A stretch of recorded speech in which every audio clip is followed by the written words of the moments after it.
Alors bonjour à tous et bienvenue dans ce nouveau podcast. Donc aujourd'hui je vais répondre à la question, est-ce que le zèbre a plus tendance à avoir le syndrome de l'infirmière? Alors, donc je rappelle que ça peut être autant masculin que féminin, un comportement qui est autant masculin que féminin, mais plus valorisé en tout cas socialement dans nos sociétés européennes en ce qui concerne les femmes. Donc on aura plus facilement des femmes qui vont se comporter de la sorte. Donc en réalité, le zèbre, lui, effectivement, il attend d'être aimé depuis longtemps parce que souvent il a été rejeté. Donc souvent, il a intégré le fait d'être soi-disant moins que les autres, moins apprécié, et donc il va chercher à se faire apprécier. Comment va-t-il faire? Eh bien pour ça, il a une arme redoutable, c'est son empathie. Il sait lire très bien les besoins des autres.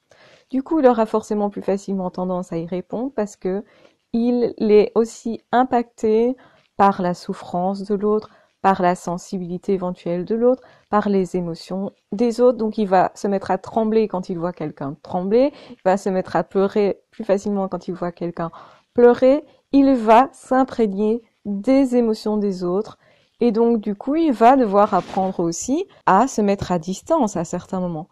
Ce qui peut lui sembler paradoxal justement parce qu'en même temps il se sent raccordé aux autres et en même temps à certains moments il se met à distance pour se protéger et il va se le reprocher. C'est-à-dire qu'il va se dire je suis trop froid, je ne suis pas assez humain.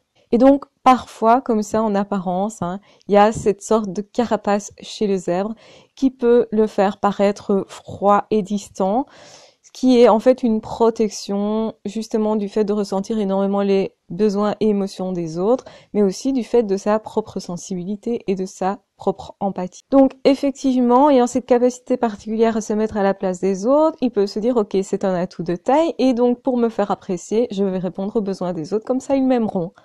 Et là, on est parti effectivement de quelque chose qui n'est pas hyper sain parce que on fait pas ça pour aider l'autre fondamentalement, mais pour se faire aimer. Ça reste souvent partiellement au minimum inconscient, bien que le zèbre peut en avoir conscience qu'il a fait ce choix-là. Évidemment, la plupart du temps, il n'aura pas en réalité de retour, vraiment. Donc, autrement dit, la plupart du temps, il va aider des gens à gauche, à droite, mais c'est pas pour ça qu'on va l'aimer. Pourquoi? Mais parce qu'il est faux.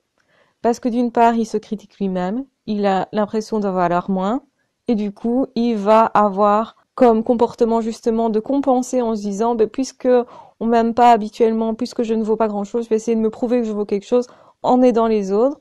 Donc du coup, on n'est vraiment pas loin du syndrome de l'infirmière, de l'infirmier. Du coup, ce qui se passe, c'est qu'effectivement, le zèbre doit comprendre qu'en fait, il a une mauvaise image de lui-même, qu'il doit donc se revaloriser, se renarcissiser lui-même pour ne pas justement tomber dans le syndrome de l'infirmière, pour avoir des relations d'égal à égal. Et paradoxalement, c'est à partir du moment où il s'admire lui-même, où il s'aime lui-même, où il s'estime lui-même, où il estime avoir une valeur qui va se faire respecter effectivement, et que du coup, son aide, elle ne va pas être pour n'importe qui. Il va aimer aider les autres, bien entendu, parce que c'est sa nature comme ça, mais aussi il va sélectionner avec qui je le fais, avec qui je ne le fais pas, et à quel moment, et pourquoi je le fais. Donc ça demande une remise en question, bien entendu, et effectivement, on n'est pas alors dans le cas du syndrome de l'infirmière.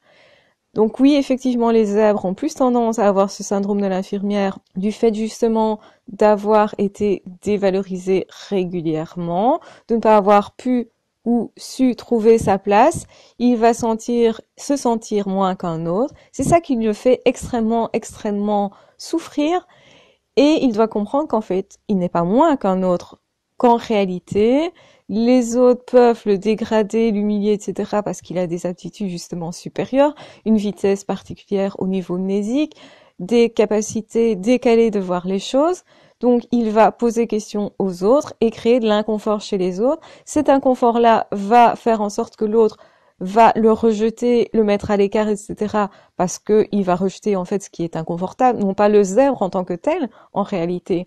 Ce que l'autre n'aime pas, c'est son propre inconfort, c'est ce qu'on lui reflète, ce qu'on lui renvoie. C'est pas vraiment le zèbre qui pose problème en tant que tel, parce qu'il n'a pas de problème en fait, le zèbre il fonctionne à sa façon, mais par contre, si il veut se faire accepter par l'autre, en fait, il doit s'accepter lui-même d'abord. Parce qu'à partir du moment où il s'accepte, il peut dire à l'autre, ok, tu n'aimes pas ce que je te renvoie, mais moi, je resterai quand même comme ça. Et dans ce cas-là, l'autre comprend qu'il n'a pas le choix. Parce qu'en se positionnant comme ça aussi, l'autre envoie un message qui est j'ai de la valeur. Et donc, paradoxalement, chacun estime la valeur de l'autre en fonction de ce que cet autre pense de lui-même. Donc si vous commencez à penser que vous avez une valeur, l'autre va s'arrêter et va se dire « Ok, cette personne doit avoir une valeur puisqu'il estime avoir cette valeur. » Donc c'est assez subjectif en fait, la valeur qu'on attribue à l'autre. Par contre, si effectivement le premier, donc le neurotypique par exemple, va se trouver mal à l'aise face à un comportement du surdoué, parce que décalé est différent, s'il lui renvoie dans les dents le fait qu'il est différent et que l'autre s'écrase, le neurotypique va se dire « Ok, j'ai raison puisqu'il s'écrase. C'est bien qu'il ne vaut rien. » À l'inverse, si le zèbre, le surdoué, dit ou montre plutôt qu'il s'estime, l'autre va se dire « Ok, il est différent, mais il a de la personnalité, mais c'est quand même un incontournable. » Et en fait, ça devient généralement un leader alors. Parce que le zèbre, malgré lui, comme il a des comportements différents, il va avoir pour comportement d'être guidant pour les autres, d'être rassurant aussi en même temps, tant qu'il se rassure lui-même. Donc en fait, c'est pas sa différence qui fait peur, c'est le fait que le zen n'accepte pas sa différence lui-même et qu'il va se rabaisser et donc autoriser l'autre à le rejeter. Quand vous êtes à l'aise avec le fait d'être différent, eh ben, ça rend les autres à l'aise aussi.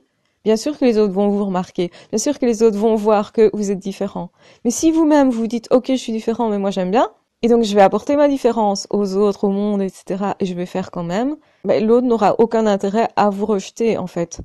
Ça va, généralement, soit créer de l'indifférence, parce que l'autre se dira, ok, j'ai pas envie de rentrer en relation avec celui-là, il est trop différent de moi. Mais en fait, ce que ça montre, c'est l'impossibilité de la personne à justement autoriser la différence.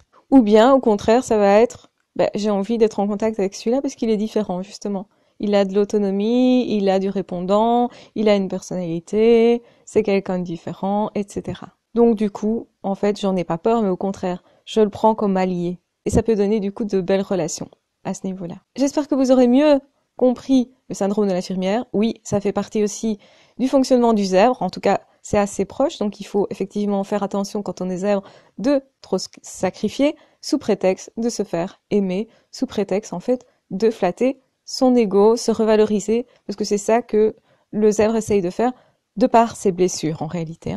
Donc ce qu'il faut faire, c'est qu'il se soigne lui-même et à ce moment-là, ensuite, il va rentrer en relation et à ce moment-là seulement, il se fera aimer, mais pour qui il est, cette fois-ci, non pas avec un masque. Voilà. Je vous embrasse très fort, je vous aime très fort, surtout prenez bien soin de vous et on se retrouve très vite dans d'autres vidéos ou dans d'autres podcasts. Ah, ciao, bye bye!